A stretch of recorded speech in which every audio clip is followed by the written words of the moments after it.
देख सकते हैं कि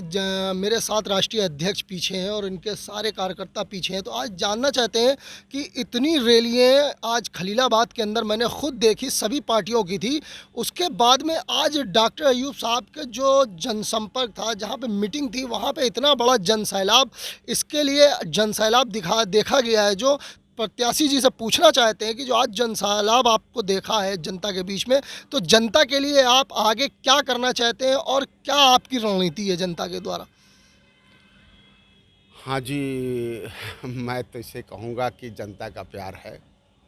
और जनता ने पहले भी 2012 में हमें प्यार दिया था, आशीर्वाद दिया था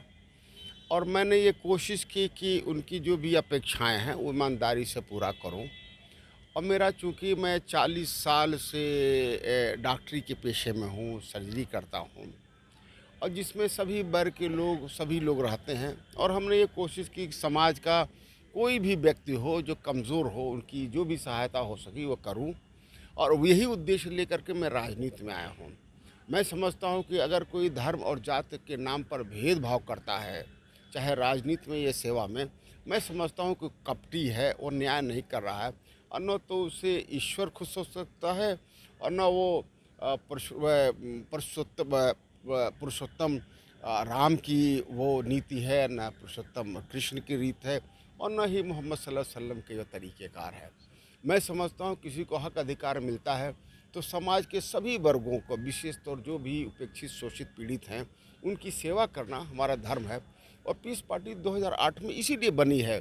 और यही हम सभी का उद्देश्य है कि हम सत्ता में आकर के या राजनीति करके सत्ता प्राप्त करके और शासन में आकर सबको न्याय दें और सबके साथ इंसाफ करें और यही पीस पार्टी का उद्देश्य इसी में करना चाहती है। मैं समझता हूँ इसी कार्य को 5 साल तक हम सभी ने किया है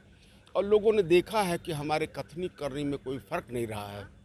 और यही वजह है कि जनता हर हालत में वो पीस पार्टी को पुनः एक मौका देना चाहती है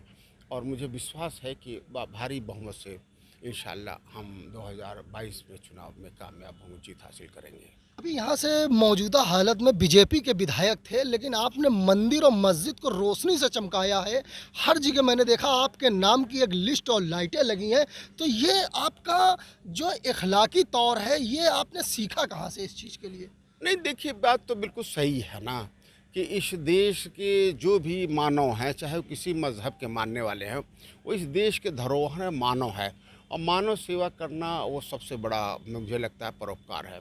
मंदिर में भी मानव जाता है, मस्जिद में भी मानव जाता है, तो मानव मानव में अंतर करना धर्म के नाम पर मुझे लगता है ये विभेद ठीक नहीं है। इसीलिए हमने सुविधा के लिए जो लोग मंदिर में जाते हैं उनको भी सुविधा मिले और जो मस्जिद में जाते हैं उनको भी सुविधा मिले, क्योंकि रात में दोनों परेशान होते हैं। तो हमारी यही कोशिश है कि जितने मानव हों, कोई भी हो, किसी धर्म के मानने वाले हों, उनको बराबर सेवा किया जाए और यही उद्देश्य रहा है कि हमने कोशिश की कि कहीं अंधेरा न रहे और जो भी गांव है, ऐसा कोई गांव नहीं है जहां हमने कोशिश करके कम से कम सोलर लाइट नहीं लगवा दी। वो इसलिए लगाई कि यहाँ बिजली रहती नहीं है और बहुत सारे गरीब बच्चे हैं जिनको रोशनी के बिना वो पढ़ नहीं पाते, तो कम से कम उस सोलर लाइट की रोशनी में गरीब बच्चे पढ़ भी लें। ये हमारा उद्देश्य है और इसी उद्देश्य से हमने सोलर लाइट हर गांव में लगाने का प्रयास किया।